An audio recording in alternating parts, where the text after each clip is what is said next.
ಗತಿಯಾರು ದೇವರೇ ಓ ಅಯ್ಯ ಅಮ್ಮಯ್ಯ ಧರ್ಮಾನೆ ತಾಯಿ ತಂದೆ ನಾ ತಂದಾನೆ ಗತಿವನೆ ನಾ ತಂದಾನೆ ಗತಿವನೆ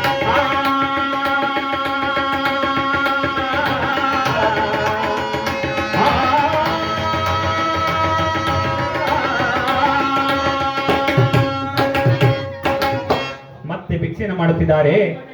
ಯಾವ ಬಡ ಬ್ರಾಹ್ಮಣರು ಗೋಳಾಡುತ್ತಿರುವಂತಹ ಕಿರಿಚಾಡುತ್ತಿರುವಂತಹ ಒಂದು ಶಬ್ದ ಮತ್ತೆ ವಿಕ್ರಮ ಮಹಾರಾಜರ ಕಿವಿಗೆ ಕೇಳಿದೆ. ಮಂತ್ರಿಯವರಿಗೆ ಅಪ್ಪಣೆ ಮಾಡಿದ್ದಾರೆ. ಮಂತ್ರೇಂದ್ರ, ನನಗೆ ಯಾವುದೋ ಶಬ್ದ ಕೇಳಿ ಬರುತ್ತಿರುವುದು ವಿಚಾರ ಮಾಡಿ ಬರುವನಾಗು. ಅರಮನೆಯ ಹೊರಗಡೆ ಬಂದಿದ್ದಾರೆ. ಒಂದು ಬೀದಿಯನ್ನು ಬಿಟ್ಟಿದ್ದಾರೆ, ಮತ್ತೊಂದು ಬೀದಿಗೆ ಬಂದು ನಿಂತಿದ್ದಾರೆ. ಯಾವ ಬಡ ಬ್ರಾಹ್ಮಣ ಕುಂಬಳಕಾಯಿನ ದಾನವಾಗಿ ಪಡೆದಂತವನು ಆ ಕುಂಬಳಕಾಯಿನ ಕಳೆದುಕೊಂಡು ಭಿಕ್ಷೆಯನ್ನು ಮಾಡುತ್ತಿದ್ದಾನೆ.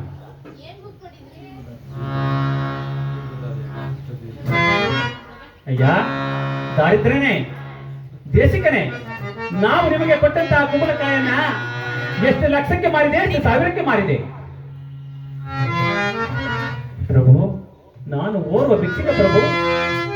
ನನಗೆ ಲಕ್ಷ ಲಕ್ಷ ಸಾವಿರ ಸಾವಿರ ಎಲ್ಲಿಂದ ಬರಬೇಕು ಪ್ರಭು?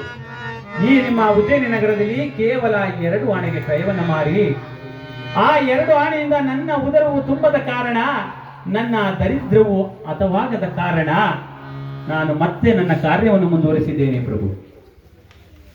ಮೂರ್ಖ, ಏನು ಆಡುತ್ತಿರುವ ಮಾತುಗಳು? ನಾವು ದಾನವಾಗಿ ಕೊಟ್ಟಂತಹ ಕುಂಬಳಕಾಯನ್ನ ಕೇವಲ 2 ಆಣೆಗೆ ಕ್ರಯವನ್ನ ಮಾಡಿ ಮತ್ತೆ ಭಿಕ್ಷೆಯನ್ನು ಮಾಡುತ್ತಿರುವೆಯಾ? ನಡೆ ನಮ್ಮ ಮಹಾರಾಜರಿಗೆ.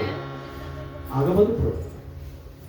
ಆ ಮಂತ್ರಿಯವರು ಆ ಬಡಬ್ರಾಹ್ಮಣನನ್ನ ಕರೆದುಕೊಂಡು ವಿಕ್ರಮ ಮಹಾರಾಜರ ಮುಂದೆ ತಂದು ನಿಲ್ಲಿಸಿದ್ದಾರೆ.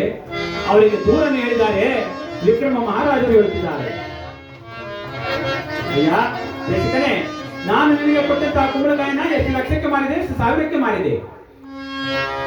ಪ್ರಭು, ಕೇವಲ 2 ಆಣೆಗೆ ಕ್ರಯವನ್ನ ಮಾರಿ ನನ್ನ ದಾರಿದ್ರ್ಯವು ಅಥವಾಗದ ಕಾರಣ ನಾನು ಈ ರೀತಿಯಲ್ಲಿ ಬೀದಿ ಭಿಕ್ಷೆ ಮಾಡುತ್ತಿರುವೆ.